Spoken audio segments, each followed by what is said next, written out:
how important your voice is?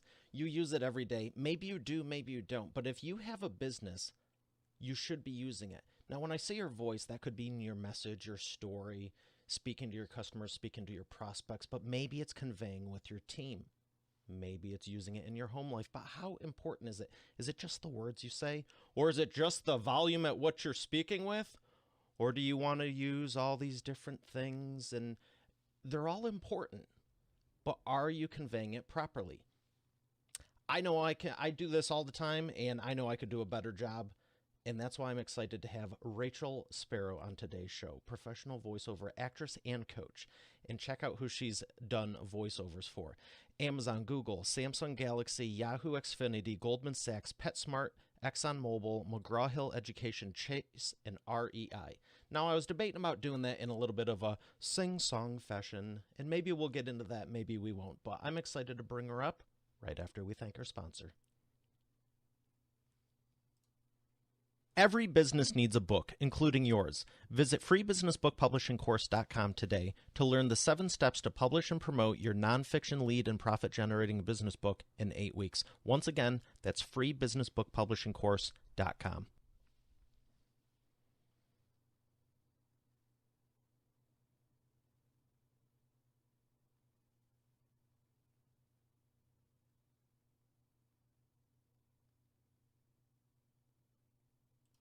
Here she is, ladies and gentlemen, the lovely Rachel Sparrow. Rachel, how are you feeling today? I'm great, Mario. Thank you so much for having me. I really appreciate it. I'm excited to learn all the good stuff and share with Expert Authority World that people should be doing to improve their voice. Why is your voice so important?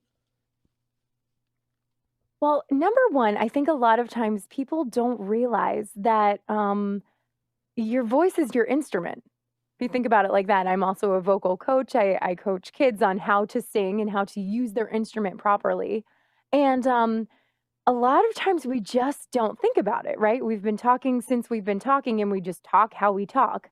But the way you're saying things, who you're speaking to, you're going to use a different style of voice depending on who your audience is.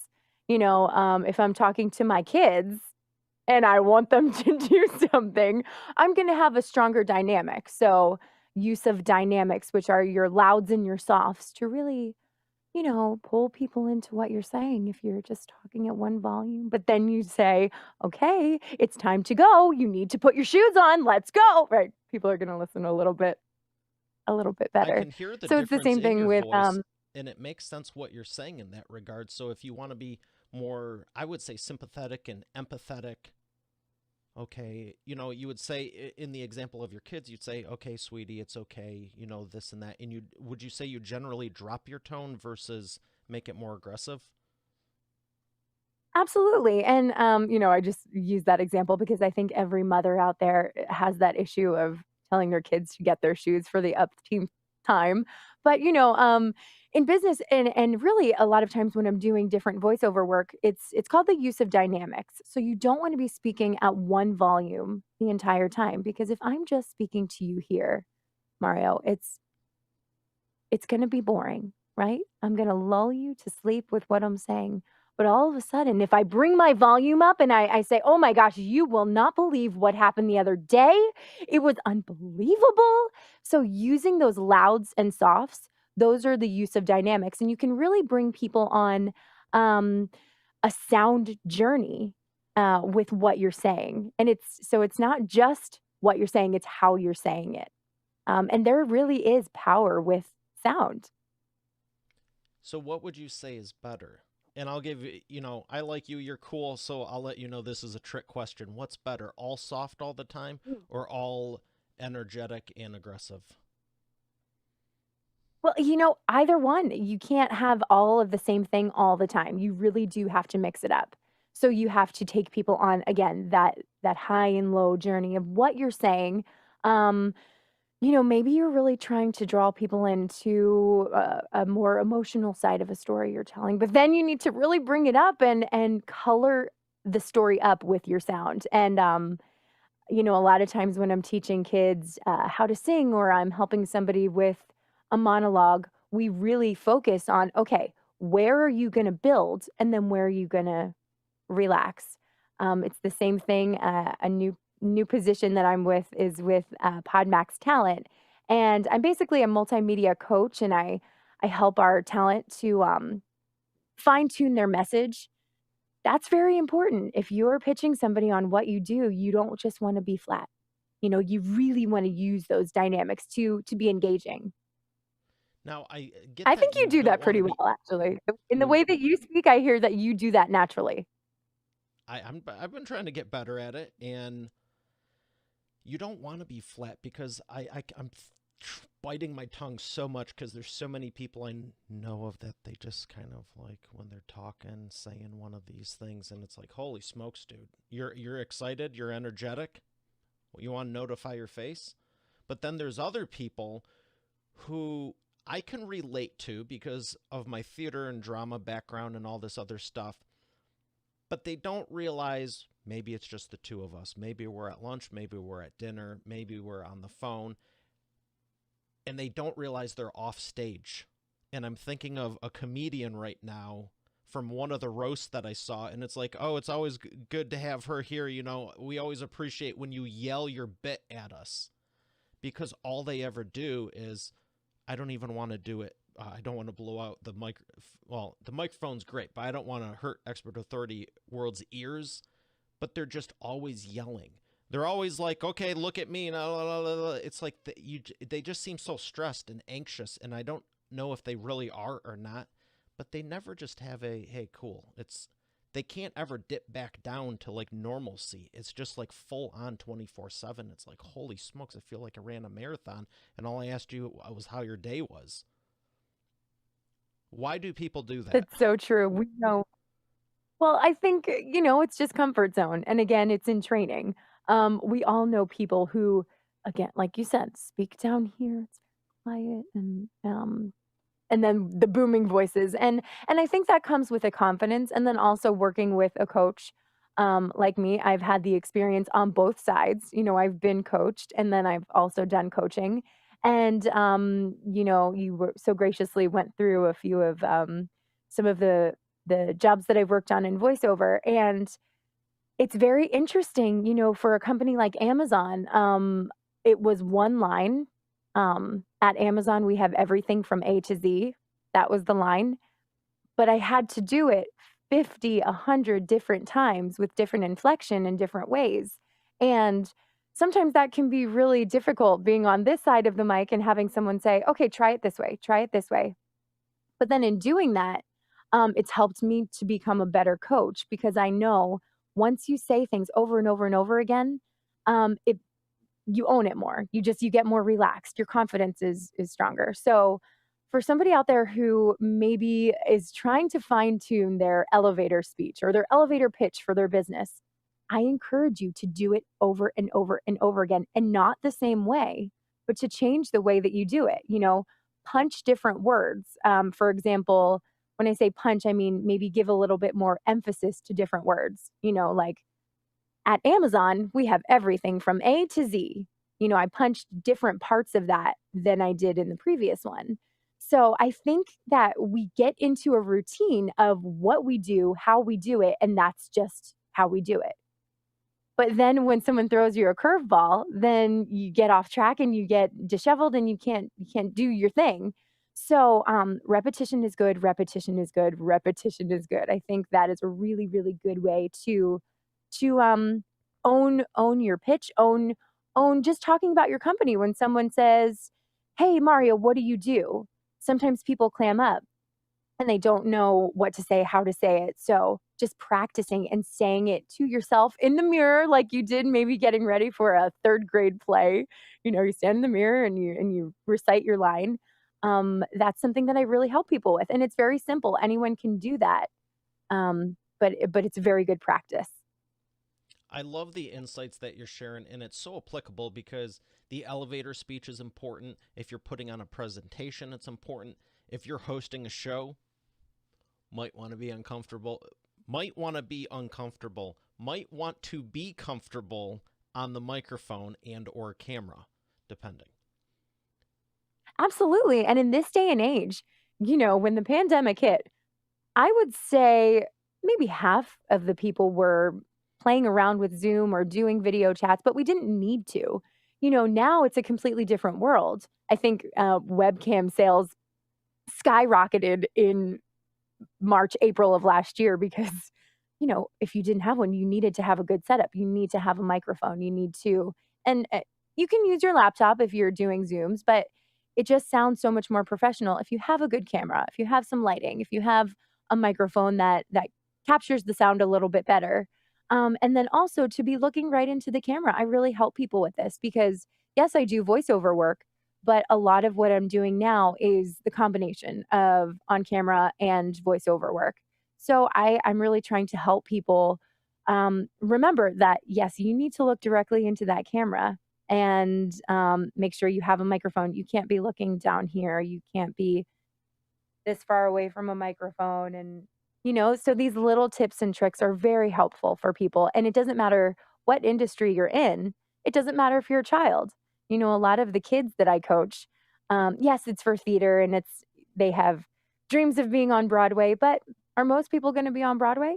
No. But is everybody at some point in their lives going to have to stand up and give a presentation and hold their head up high and speak with confidence and know their instrument to be speaking from the right place, not to be way down here and in their fry, and not to be booming with a booming voice and yelling at people, but to use their instrument with confidence. So I love what I do, and I really, really love helping people to be the best version of them. There's only one Mario, right? There's only one Rachel. Absolutely. So And I appreciate you for saying that because whether you're on stage or not, I was in band, choir, drama, play alto sax, piano, and choir, you're required to sing. Required. That's cool. I can make that into a joke somehow. But to your point of being on camera, I have no doubt sales have went up. And I actually, if Logitech ever sees this, I want to talk to you because I can't tell you how many people have asked me about the Brio. I even set up a page on the website, eainterviews.com/equipment, because they're going, what's your setup? What's your lighting? What's this? And yeah, I do this professionally and it's business and this and that. But even prior to that, it's like, why wouldn't you want to present in the best foot forward? Another thing that came to mind was weddings, toast, hey, graduations, celebrations, all these different things. And I remember, I think the first time I public spoke was Thanksgiving at church. And, it's been good because whether I did this for business or not, people have asked me like at their birthday parties or a big celebration, hey, could you say the blessing of the food beforehand?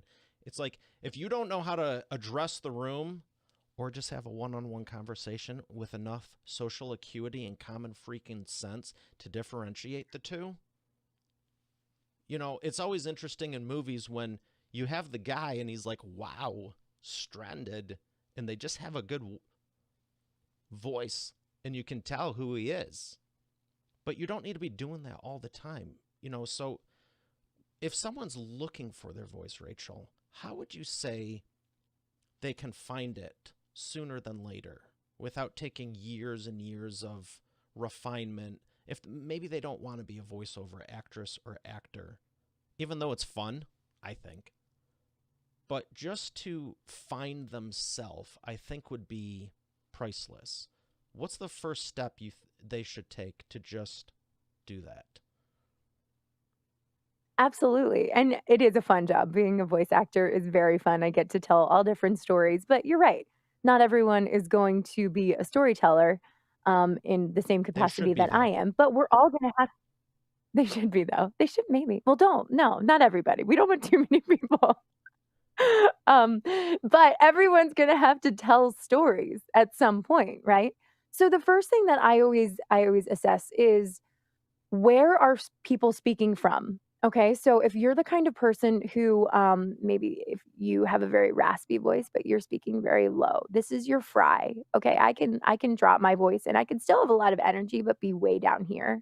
Um, we want to look for that. So if you have a lot of raspiness, it sounds, you're trying to sound a certain way. It's kind of like that Kardashian sound. You know, a lot of people like think it sounds cool to talk down here. Well, you know, maybe that's your opinion, but it's actually not good for your vocal cords to do that. In the same regard, Hmm. if you're the kind of person that maybe is living way up here, that you're pushing everything very nasal and you can see, like, I feel like when I talk like this, my whole body language changes, right? So if you're someone who speaks very nasal through your nose, um, you might want to check that out too. And a good way to know, maybe you don't know which category you fall into, is ask your friends.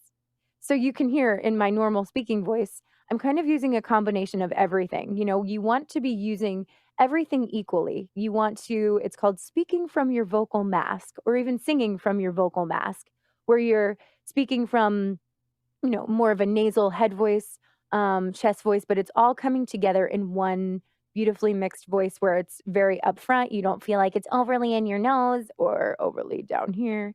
So if you don't know if you're using an extreme, ask your friends because they'll tell you. They know.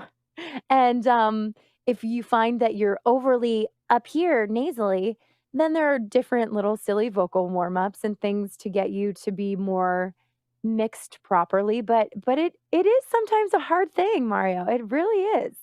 But start with your friends. Start with recordings that you've done before. Maybe you've recorded something interviewing somebody or being at a, I don't know, company something or other. Everybody has recordings on Zoom, I'm sure, that you can look back and watch yourself.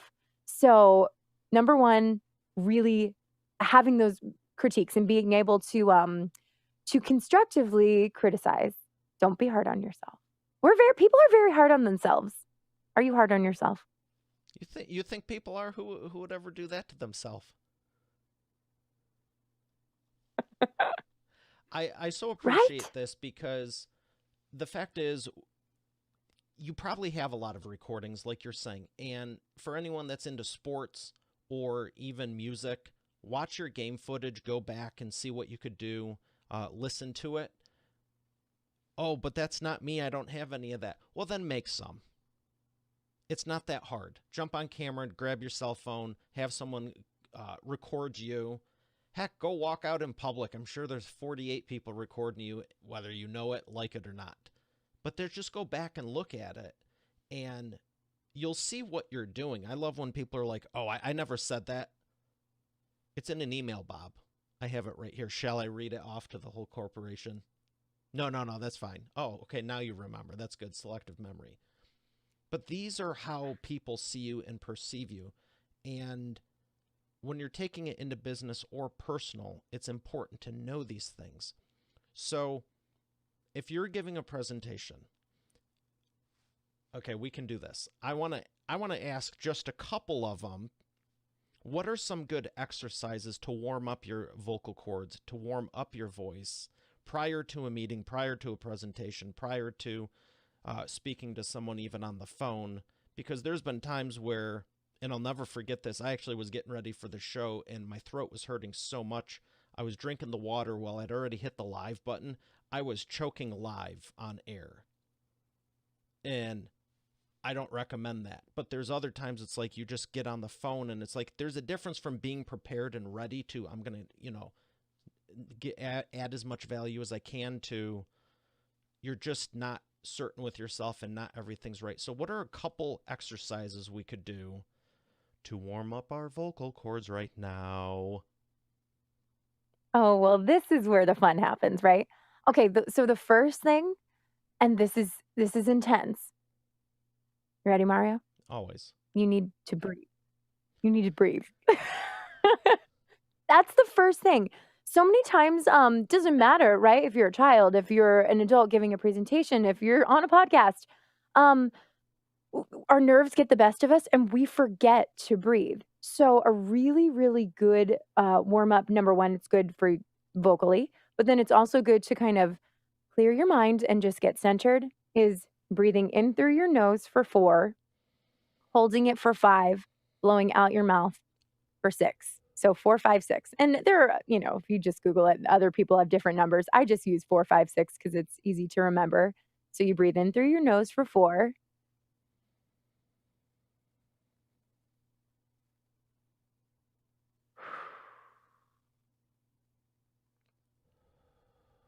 And I didn't really count that one, but breathing in, holding it, blow out your nose. That I can't even tell you how many times that really helps people to take the attention away from what they're doing and just focus on getting calm. Doesn't matter how old we are, our heart starts to beat and we get a little bit nervous at any stage and it even with things that we've done a ton of times. I'm a worship leader at my church and I sing and I have to pray in front of a lot of people and sometimes I get really nervous so I just tell myself, "Okay, just breathe." Um Number 2. All right. This is a little silly, but again, sometimes you need to pull yourself out of your comfort zone.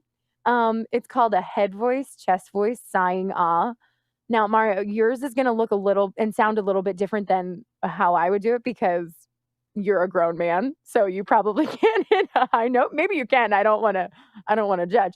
But, basically, going as high as you can without screaming, and then going as low as you can without going down into that fry that I was talking about.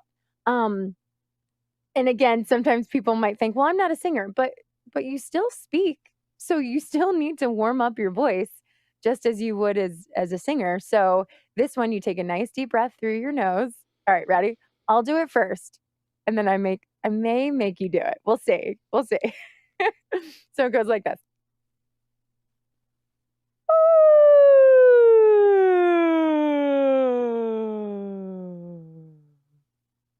And just doing a couple of those in your car before you're about to do whatever you're gonna do, or in the living room since a lot of people are still working from home, that really does help. Do you wanna try it?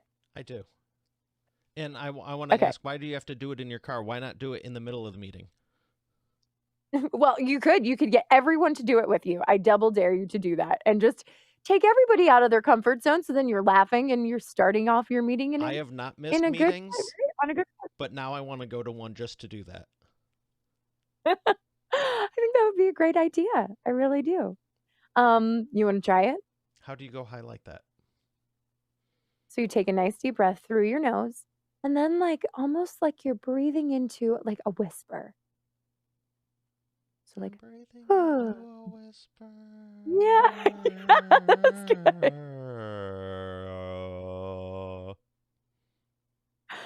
Yes, okay, that was good. Now do it again, but don't close your mouth, because when we close our mouth, then the sound has nowhere to go, and we, like, snarf the sound out our nose. The air comes right out our nose. Like, when you're drinking soda and someone says something funny, and then you it goes right out your nose. The sound is the Oh, same way. okay. Yeah, so you can snarf your sound, and all of a sudden, we don't want it to snarf out your nose. So, breathe into it. Almost like you're yawning. Think that you're That's yawning. what I was going to say the first time. Yeah. Yeah. Well, now I want to. Uh, That was better, that was better. And again, these little things, they really do help take you out of your comfort zone, which in turn make you more confident, which in turn make you more confident for whatever you're about to do. definitely more So, relaxed. It's not a yes. big deal. It's I all going to think as work out. adults yes, absolutely, it always works out. And you know what? I think as adults, we forget to play, you know? Like, we're just take things seriously, and it's important to get out of your comfort zone and be silly and do something that, I don't know, is a little ridiculous, but it really does help to build for the confident person. Yes, that's the next one, that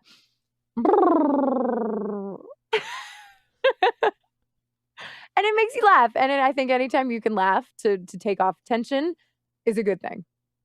I agree 100%. And I thank you for that. I know there. Oh,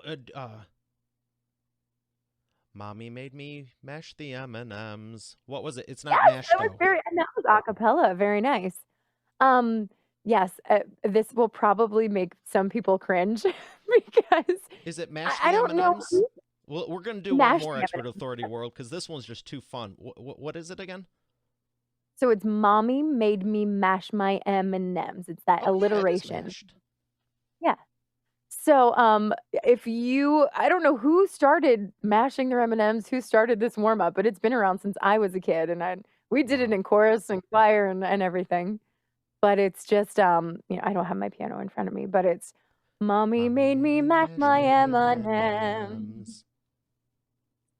That was pretty good. That's a good one. It's a real good one. Um, But all of this really just helps to, again, help you to be speaking from your vocal mask, deliver your message with confidence, and also, if you're gonna be speaking for a long time, you don't wanna be overly nasal and you don't wanna be overly down here because the next day you're not gonna be able to talk. You know, you're gonna really lose your voice. So for people that are having to give presentations where you're talking the whole day, you really need to take care of yourself, your vocal instrument as much as you would be drinking water. I mean, you would never go a whole day without drinking water. So you have to make sure that you do these little silly things. They really do help. And again, they're fun too. um making sure that you really, use those dynamics, the highs and lows to tell your story, whatever it is, really just helps it to become more of an engaging story. Well, Rachel, I appreciate all the insights here. Expert Authority World, incorporate this into your everyday speech, your everyday talk, your everyday everything, because whether you have a show or not, I recommend starting one along with publishing a business book. But regardless of what you choose, you have a voice. It's not going anywhere. And yeah, I don't know. I'm going to say I pray that it doesn't go anywhere because I know there's some people that unfortunately don't have their voice, and that would be horrible if you ask me. Rachel, I got one more question for you before we go to the imperfect action round. Wait, did I finish my sentence? I don't even know. Expert Authority World, do better with your voice. She is awesome. Check out her YouTube channels and everything. There's a lot more. I wish we could go through all of it, but I have one more question for you. It's the Wheel of Whatever. Oh. So I incorporated play into the show because I can't be serious for too long, and doing these on a regular basis back to back, I was like, we need some more fun in here. So yellow or black? Yellow. Oh, good. Matches my tie. Yellow. So my question for you is, if you weren't doing this, what would you be doing?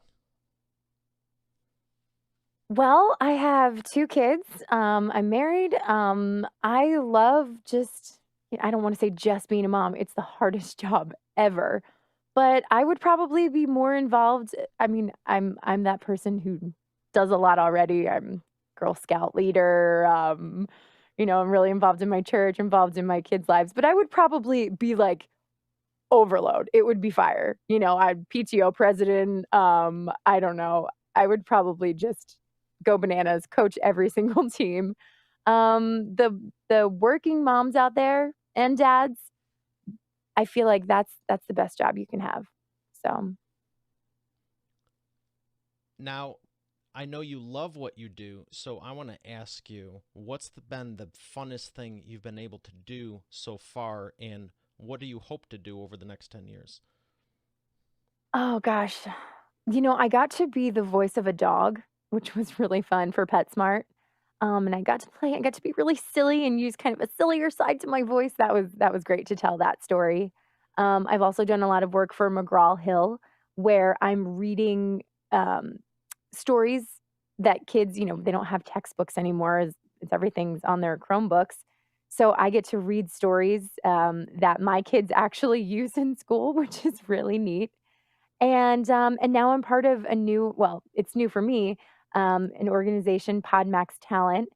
The brand is PodMax, and I am leading up the PodMax Talent division to really help, people with all the things that we talked about today, and then also help them to get onto amazing shows such as this one. Podcasts really are the future, and if you have never been on a podcast or you don't host a podcast, you're really missing out. So PodMax Talent has really helped me to bring together all the things that I love, to help people shine. And yeah, it's been a fun journey so far. You think podcasts will be around 10 years from now? Absolutely, I think they're going to be bananas. And who knows? I mean, so much has changed in such a short amount of time, but I think that absolutely they're here to stay. Well, appreciate the insights there. We're going to thank our sponsor and come back for the imperfect action round. Every business needs a book, including yours. Visit freebusinessbookpublishingcourse.com today to learn the 7 steps to publish and promote your nonfiction lead and profit-generating business book in 8 weeks. Once again, that's freebusinessbookpublishingcourse.com.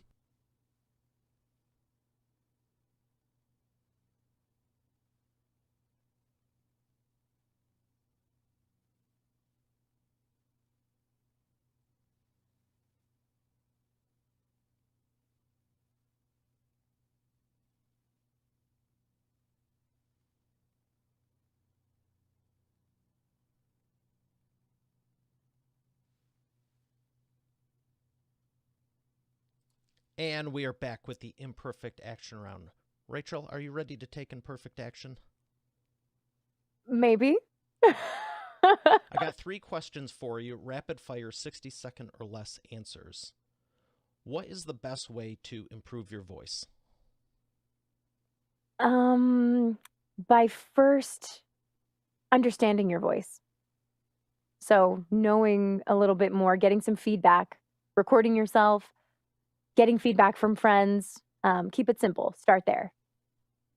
Excellent. Number 2, why should someone improve their voice?